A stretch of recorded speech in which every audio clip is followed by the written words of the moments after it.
Chris, it's the best league in the world, and you've said for a long time it's about fine margins. The fine margin of one goal, the fine margin of one individual mistake, the fine margin of one decision late on. Is that the reflection of tonight?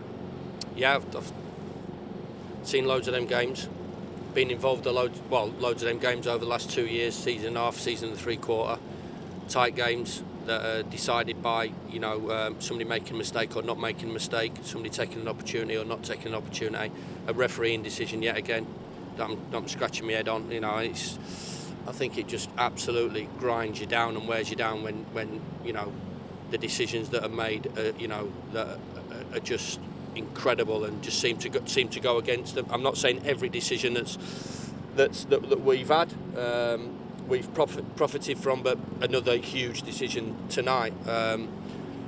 We set the team up, we got a foothold in the game, the game starts to open up, and I'm confident that we can go and get a positive result, stroke win, and we make a poor error from a young boy that is going to be a good player. He is a good player. Maybe he makes his mistakes at Sheffield United and goes back to Chelsea and uses that from an experience. But it's an honest mistake. He's a fabulous character. The injury to Bash doesn't help. The injury to John Egan doesn't help. I think you've talked to me about the injuries that we've had this season. They're just unprecedented. I think there's 2 outfield players that's not had an injury this season. Yeah, and and I think when you do look at injuries, you do look at sort of conditioning work and are you doing that right? And for us to go a long period over the last sort of 3 or 4 years, that having an exemplary injury record and getting your main actors out onto the pitch to go through what we've had to go through recently and this season is really tough to take. And I've said it all along, that back eight picked himself, and they give you an opportunity to go and win games of football and give you a structure. 4th best defensive record. I don't think we were ever going to come into this division and rip it up and have 60 or 70% possession and have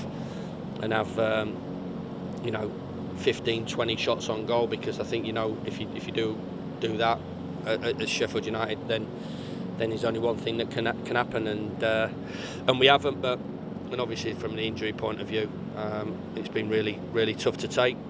Opportunities that we've missed as well. Yet again, we've missed some good opportunities tonight that we should be taking, and yet again another ridiculous decision that's gone against us as a football club. We'll let others talk about the decision, because it's going to be widespread amongst the media over the next 48 hours or so. The injuries are there to be seen. What we just talked about, Bash has picked it up again today. But in this league, there's still the effort, there's still the application to go toe-to-toe with a club the size of Fulham and the resources that they've got, and stay in the game until the 89th minute, until that decision doesn't come. I think people will possibly look at that statement that you've made and go, scratching your head and go, what do you mean they're in that position? What do you mean West Brom are in that position? That's how tough the division is. West Brom have been in a division over the last 20 years, so many years. Fulham have been 15 years out of the last 20. Europa Cup finalists. That's how tough it is. That's how cutthroat it is. That's how ruthless it is. And when, as I said, you're in the position that we are, with all the things that we've talked about, it's so difficult to get results, and just to switch it on and say, all right, we're going to come here and play free-flowing football and open them up and whatever. They've got good players. They're a good club. They're an established club. They've dropped out of the Premier League. They went back up. They dropped out of the Premier League. They went back up. And that's off the back of, like I said, 13, 14 years out of the last sort of 17, being in here and all the riches and all the advantages that gives your club to build and grow. And everybody knows that it's our 3rd season, 2nd under me, and it obviously looks like coming to an end, and that's not being negative. I think it's been realistic, and obviously that's how it is, but still a lot to play for. But we'll keep fighting on. I think, like I said to you, the detail that people understand where we're at, the proper football people understand where we're at as a football club. They will do. There's some that won't, and I can't really do too much about that, but I think proper football people will understand the detail and how far we've come in a short space of time, and maybe a step back. And we'll understand your team selections as well, not just away from the pitch as well. The proper football people will understand why you have to make decisions on the pitch, and you make 5 changes today. Yeah, I mean, there's a couple that need freshening up, because I see in my own eyes, which I'm talking to them and looking at them on the pitch and in training, and decisions that you have to make, and difficult ones. If it was that easy, everybody would do it. I understand that, but I've got the job of doing it, and I have to take that responsibility as well. But yeah, it's so difficult. It's such a difficult division, and hopefully, as I said, we come back fighting and punching. But there's a lot of really disappointed people in that changing room, and I know what the feel of that changing room is. I know what the players are going through. I know what we're all going through. And as always, we have to stick together. I think it's, everybody's quite happy to see us winning and to see those games and be part of it. And I'm a Sheffield United fan now.